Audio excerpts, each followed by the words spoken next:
Okay, welcome to everybody to round two of. Sorry, not round two, round three. It's game two of the sixth round Marshall Wednesday action. This game I played white against Thomas Dodonna, 1200. Yes, the last game was against Howard Pinn 1500. It was an open Sicilian. I was black, and I found a really interesting move where I threw both of my knights at the opposite, or like towards the king side, and so we just went for a strong attack that way. So I realized that because I'm in the U1600, that maybe some of my aggression in the board can come out, and I can play some of my more dangerous lines that are a little bit more drawish. So round two came around, and I decided to go for one of my favorite lines just to play when I want to just be a little like hyper on the board. So I go into an e4, e5, and then we get into the Scotch Gambit. I like this line a lot. I've like done a little bit of like research on it. It's more of an intuitive kind of game where I just start to like play. However, I feel like my opponent responds to this decides like how I approach the position and whether or not I play it for kind of a draws position or if I go really with the attack. So we get takes, and the Scotch Gambit starts here with my bishop c4, and we get knight f6. So I think I'm supposed to push e5 here, but I decided to go for castles right away. In the e4 looks a little like this. There's this line here with isolated, not an isolated, isolated pawn for black. And I would just play like hyper aggressive, try to win the bishop, make a pawn cube. But I don't know if I would look at this position and be like, oh yeah, that's awesome, that makes sense to me. So we get into, sorry, we went way forward. Oh, I looked down the wrong line, that's why. That makes total sense. Okay, where were we? So I castled. I didn't go e5. We get h6. And then this is what I do in my blitz games, is that I just kind of take right away. I feel like the computer doesn't really like that. I have like a +7 here. I'm really supposed to be pushing. It's in this position, I should immediately, or like black should immediately take here. This is the line. Yeah, this is the one that I know. That transposes into like a more mainline stuff. But we get h6 here, which is fine. So I jumped in, and the computer doesn't love that, and then my opponent blunders, and so I immediately attack. I'm also like losing advantage over and over and over here again. I'm not 100% sure. I haven't like checked exactly into each of these lines yet, but it's fun to see how early you could pull an advantage up, even if your opponent's not making like super incorrect mistakes. I'm still learning that process. So we get b takes here. And I just really wanted to like be like hyper aggressive. You're gonna notice that very quickly it starts to feel it feels like I've got like more of an attack than I do because I've got no pieces like developed. This position here feels good because my opponent hasn't castled yet, and I can like really start to like lay the heat down. And I don't play the best move. The best move here is apparently d takes is the best move for black in this position. Very interesting. It really likes this d takes line. This is the one we were looking at a second ago. Just isolating this pawn here, and then just playing off of that, looking for the pawn cube. Okay, that makes more sense. So I go for e5. I'm really just like gonna just go straight for the king. I don't know. I just felt like this would be a really interesting way to play. My opponent's 1200, so I kind of told myself look, like you can play open like lines here. You can get like a really like heavy attack right in the center right away, and maybe even if it's a misstep, it might just psychologically be like a good way to play. This is also, mind you, a classical 90-30 game, so totally like a different experience I've found. I think that like I played so many mistakes that I like started to look at and go like, oh my god, I made that was like a big mistake, and then I like would realize that I had like that after like 5 minutes after I'd make one move a while back. It's kind of wild. So anyway, we get a knight 8 and h7. At this time, like my opponent and I are both like getting up a lot. Like I found myself like almost impatient at the start because I've like play a lot of these moves. So I felt like I was like, okay, take your time, but like I want to go down this line or what have you, and so I kind of like know that I wanted to like send us down this space. So it was kind of interesting, but I played a weird move here, and it's queen to h5, and now I feel like I really start to like I'm losing like a big edge that I could have like. I don't know. There's just like I could have found like another way to attack. Actually, let's look back at this. Like here, this is a tough move, and it's because it really likes e5. Let's go here, e5, and then the same thing. But then oh yeah, and I like block development, but it's like not actually a bad thing. It's kind of crazy to see how strong this is. Oh yeah, because now I just pull this attack out. Here, bishop f4. Ooh, gotta draw these lines better. Bishop f4. King h8. No, queen 8, and then queen h5. And then this is like a better version for some reason. Okay, starting to already get this attack in. That's cool. Oh yeah, there's like there's these like sacks at some point. I see that too, I guess. Well, that's cool. It's nice to see that. I like to try to analyze this without the engine, but I wanted to see that specifically because I feel like I pulled away too quickly here. I also started playing really quick here, and I think I was really trying to like test my opponent's like fortitude or whatever. He said he was like going downstairs to like see his kids' game, so I was like, okay, let's like play with like that like thing. So we get castles, and then I make a really weird move. So I decided to go for e6. I was like, this might look a little interesting. One can already see that like the idea is that the queen's attacking, but a very calm d5 here not only attacks the bishop, but will not allow en passant because the piece can't.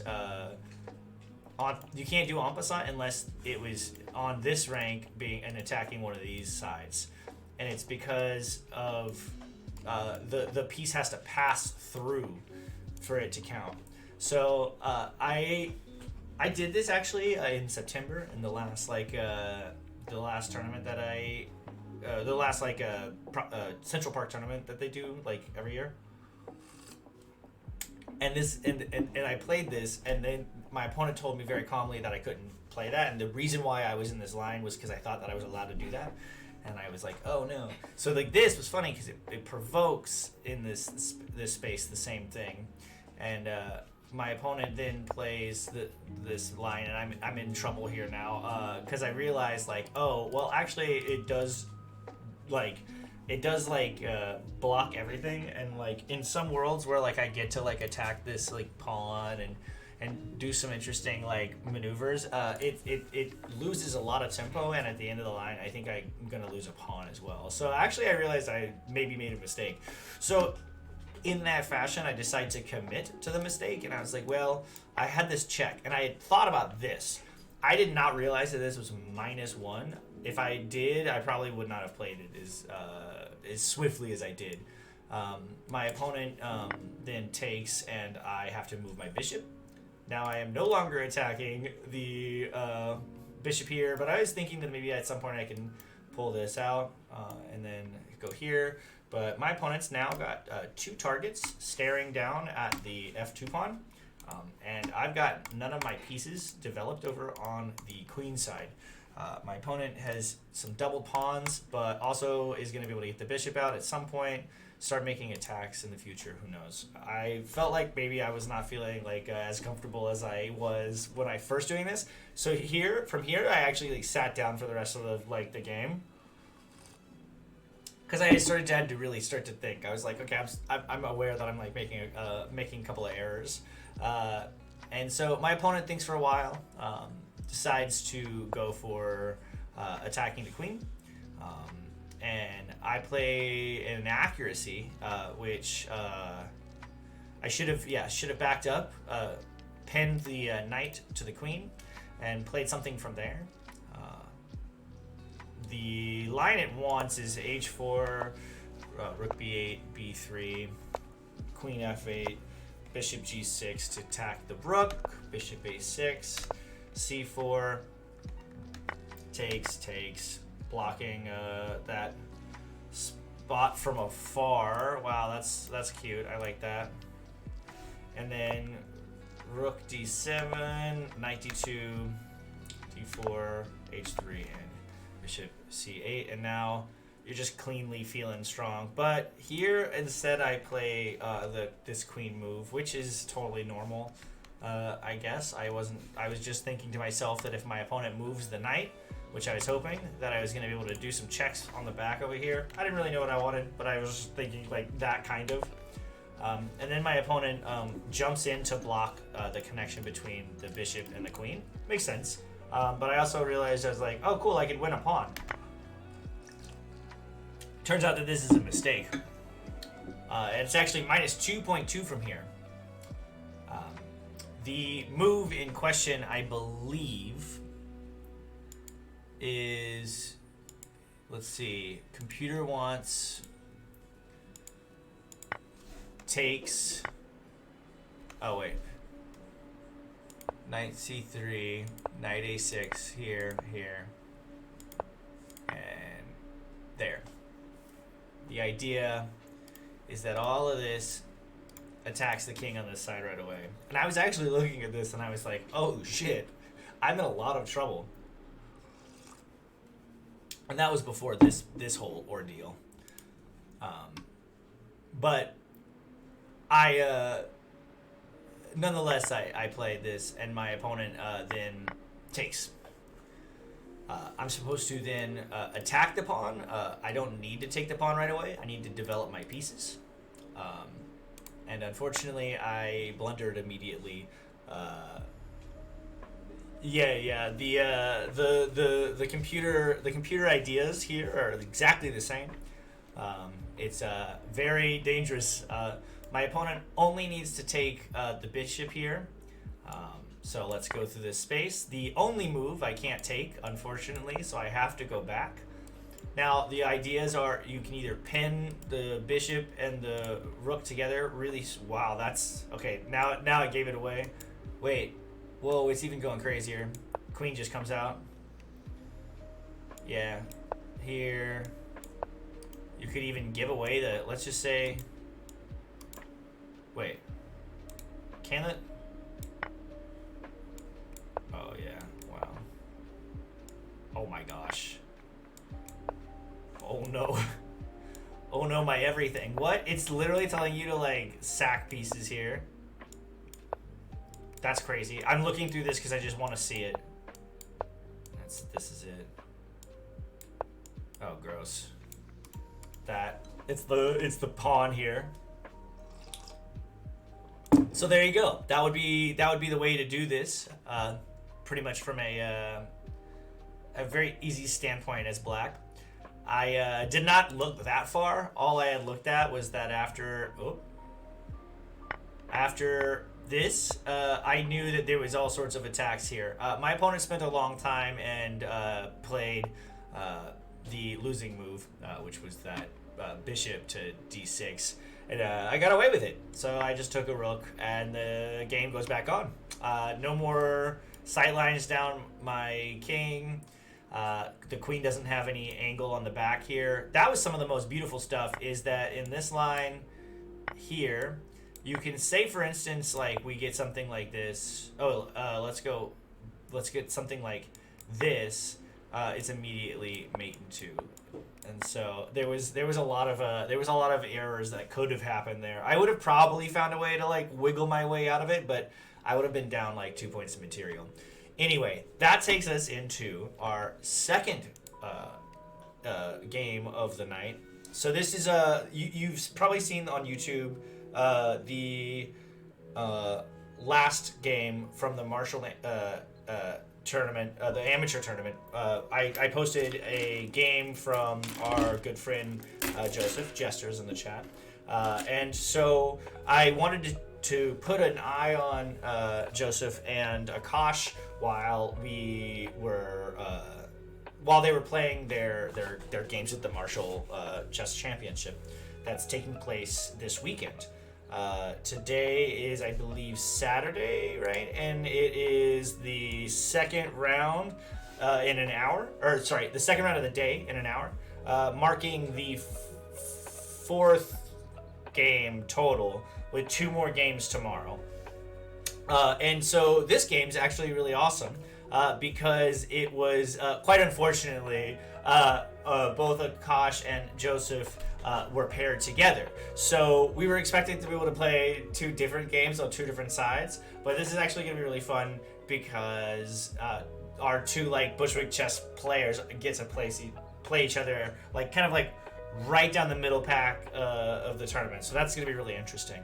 I haven't actually done any full analysis of this game yet, so we're going to run through it together, and I'm going to like sort of look at it from the computer's perspective, just because otherwise I'm probably going to get lost, because these are both very strong players. They're both like 2,000 rated players. Like these are like high strength. Like Akash Maduri playing black is a national master. I think I'm not 100% sure what either of their ratings are right now. And I believe that Joseph is 1900 right now as well. So I think that it'll be a little higher on the like rating scale than I play. So I have to use the computer for assistance here. Okay, so we get into a Sicilian right off the bat. Let's go. And then we're playing the d6. We get d4, takes. The knight's gonna come out. All right, this is getting close. Yeah, this is the modern. Like, yeah, the Najdorf comes when we play a6. But black, Akash Maduri decides to go for c6. This is just open Sicilian, right? Or Sicilian classical. Okay, there we go. So bishop e2 played by Joseph, and we get g6. No castles from Joseph. We get the kind of a standard approach. I feel like f3 gets played soon enough. Yeah, okay.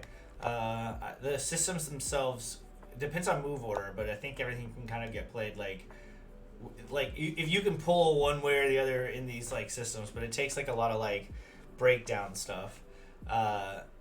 So we get the standard battery. Looking at the bishop, we will probably get castles and the bishop pin and all that stuff.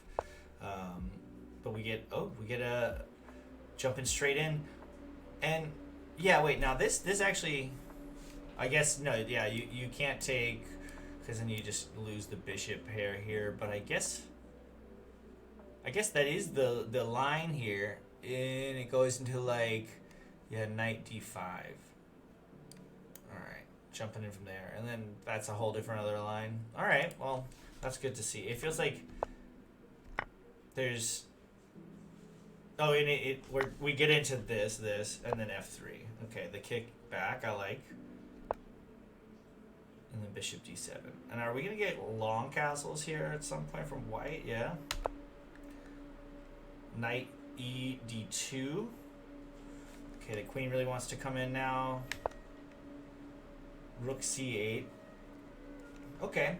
It's like assuming like, hey, I know you want a castle queen side, so I'm going to start placing some firepower down, ready to go.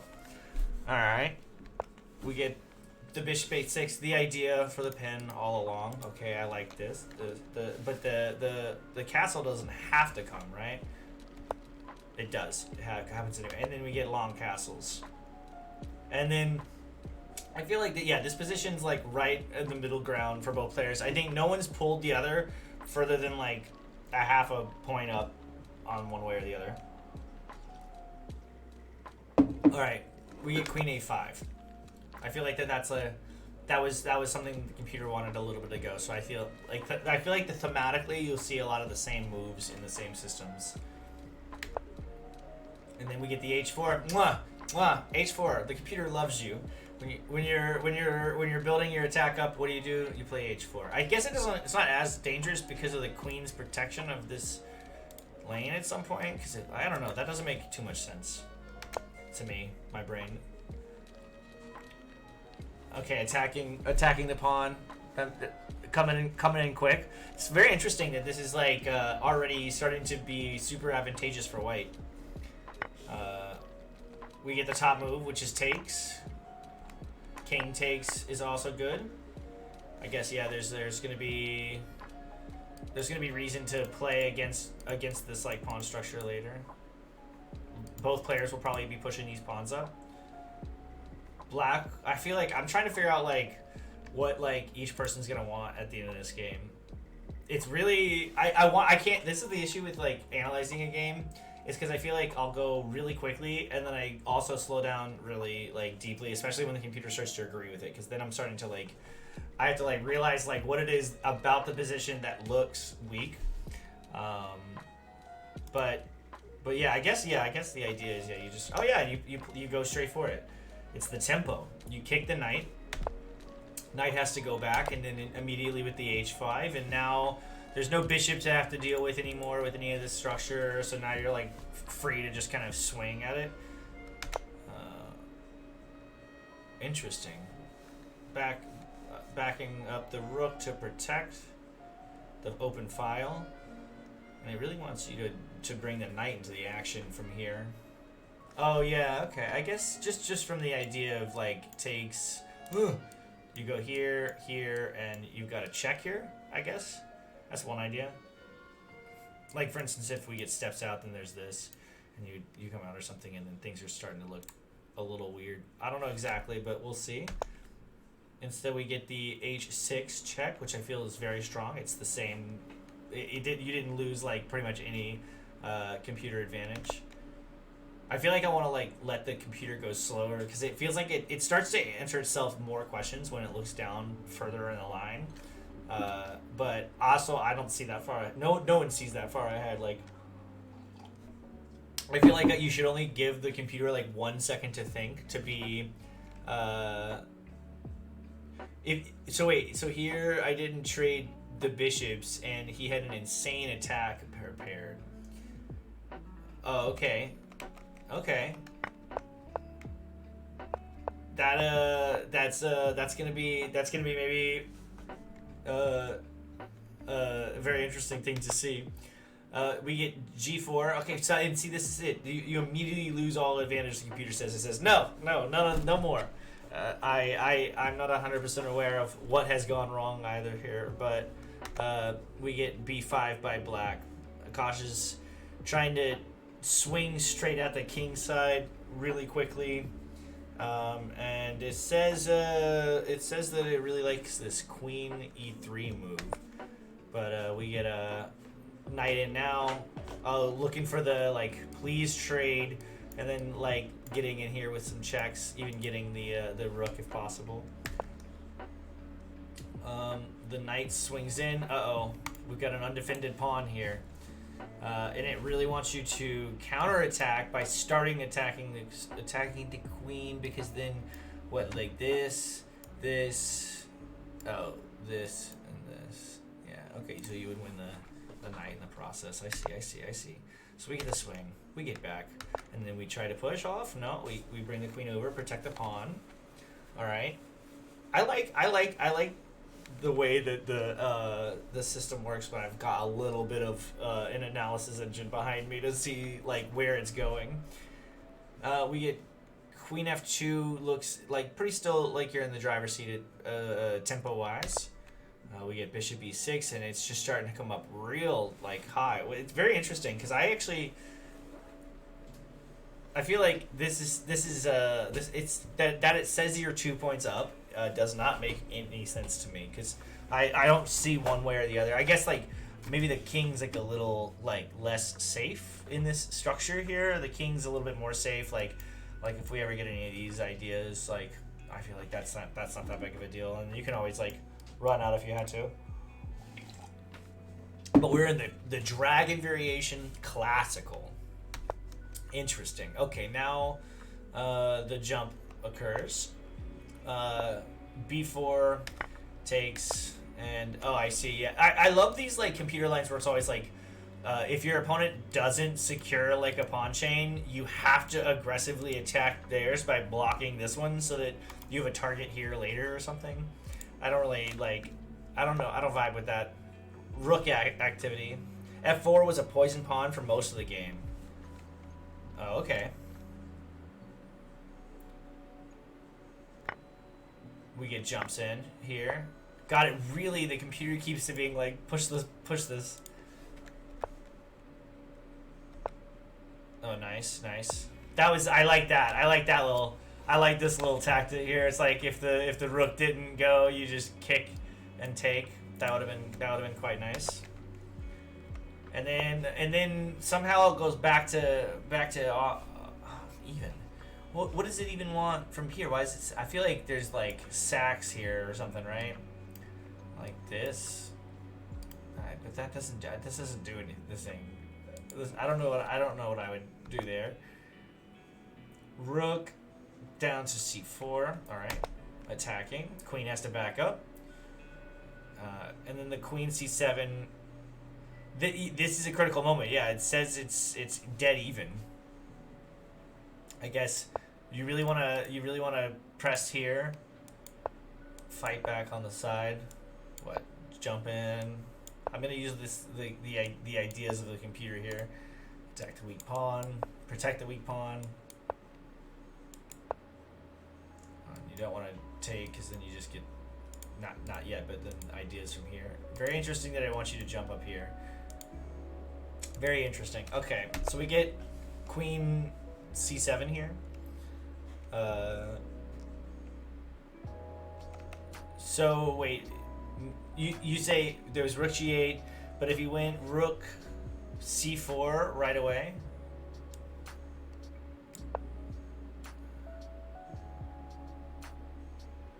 I was gonna sack the queen for the knight and rook, and bone rush the boards. Bone rush the boards. Is that what are we doing? Like go in here? No, you wait. You go sack for the queen and the rook. Here or here, or like this. I feel like I can't see it.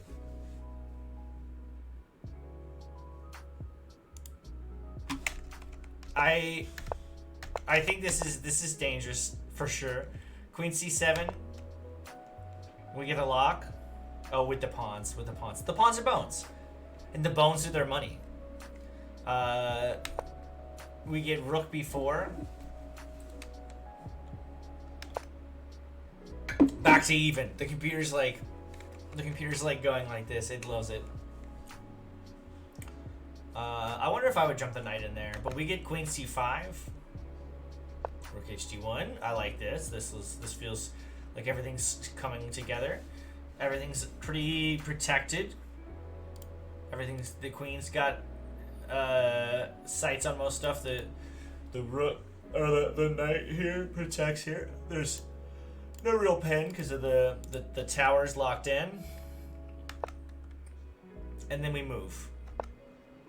And then white jumps back down with the knight, temporarily sacking a pawn here. I wonder why not here. Oh, wait. Wait, why not here? Well, if you say so. I guess this is equal, but it likes it somehow. Anyway. We get takes. Ooh, a little macaroni and cheese here. That's delicious. So king takes. Oh no. What an interesting temp sack. Does it happen? Yeah. Knight c4 check. Amazing. We love to see it. Look at this beautiful. It's not quite a family. It's not quite a royal fork, but it's like it is a family fork. It's beautiful. We get takes. Oh, wait, I didn't even see it was coming in with the queen afterwards. I was just thinking that this sack would happen here and here. I didn't even see that the queen hangs in this. Even worse. Wait. So now black is in the lead with a pretty heavy advantage here. A queen and a rook. The rook is a little bit trapped, but a queen and a rook against rook knight. This is feeling intense here. This is where it's really gonna get out of hand. Okay, let's go. What's gonna happen next? What's gonna happen next? It's funny because I don't even think we are halfway through this game. I don't know how long these two players played for, but I definitely did not play for remotely as long in my game. They probably used up all of their time. I'd say. So we get knight d4. King f7, trying to activate that rook. That makes sense. Rook d3, attack the queen, but it does give away, the pawn. So the queen comes and takes, and now it's getting real dangerous. What is white gonna try to do to make back some of this computer disadvantage? Because the computer's already saying that it's like a minus 2.3, right?